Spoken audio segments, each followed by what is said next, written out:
Good evening మిత్రులందరికీ నమస్కారం. తెలంగాణలోని డబుల్ బెడ్రూమ్ ఇండ్ల స్కీమ్ కు సంబంధించి ఒక లేటెస్ట్ అప్డేట్ రావడం అనేది జరిగింది. ఆ అప్డేట్ వివరాలను ఈ రోజు మీకు ఈ వీడియో ద్వారా తెలియజేస్తాను. ఇప్పటి వరకు అంతర్నేత్ర ఛానల్ ను సబ్స్క్రైబ్ చేసుకోకుండా చూస్తున్నటువంటి వాళ్ళు వెంటనే సబ్స్క్రైబ్ చేసుకోండి. మన ఛానల్లోకి కొత్తగా వచ్చినటువంటి వాళ్ళు అంతర్నేత్ర ఛానల్ ను ఆదరించండి, సబ్స్క్రైబ్ చేసుకోండి.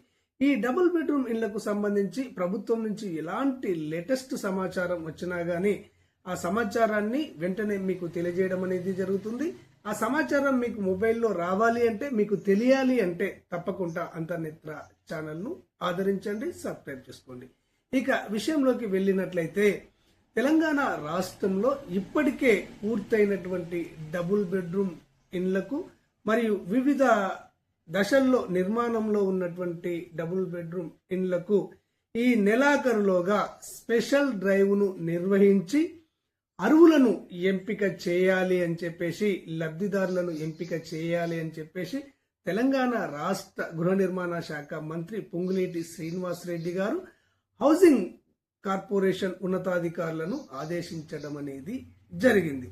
ఇంకో ముఖ్య విషయం ఏంటి అంటే, ఈ డబుల్ బెడ్రూమ్ ఇండ్ల కాలనీలకు 5 నుంచి 8 కిలోమీటర్ల దూరంలో నివసిస్తున్నటువంటి పేద ప్రజలను మాత్రమే గుర్తించాలి అని చెప్పేసి ఆయన అధికారులకు సూచించడం అనేది జరిగింది.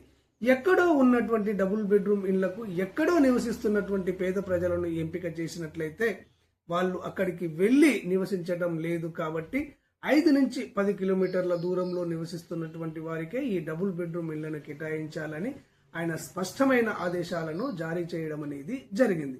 ఇప్పటికే డబుల్ బెడ్రూమ్ ఇళ్లను కేటాయించినటువంటి లబ్ధిదారులు వారికి కేటాయించినటువంటి డబుల్ బెడ్రూమ్ ఇళ్లలో ఉండే విధంగా ఉన్నతాధికారులు పర్యవేక్షణ చేయాలని కూడా ఆయన అధికారులను ఆదేశించడం అనేది జరిగింది. ఎందుకంటే డబుల్ బెడ్రూమ్ ఇండ్లు వచ్చిన తర్వాత అందులో చాలా మంది నివసించడం లేదు అని ఫిర్యాదులు వస్తున్నాయి. కాబట్టి వచ్చినటువంటి వాళ్ళు ఆ డబుల్ బెడ్రూమ్ ఇళ్లలో నివసించే విధంగా చర్యలు తీసుకోవాలని కూడా ఆయన ఉన్నతాధికారులను ఆదేశించడం అనేది జరిగింది.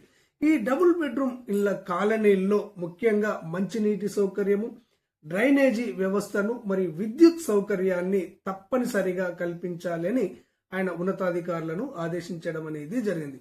వీటితో పాటుగా మౌలిక వసతులను కూడా రోడ్లు కానివ్వండి, అంగన్వాడీలు కానివ్వండి, స్కూళ్లు కానివ్వండి, షాపింగ్ మాల్స్ కానివ్వండి ఏర్పాటు చేయాలి అని చెప్పేసి ఆయన ఉన్నతాధికారులను ఆదేశించడం అనేది జరిగింది.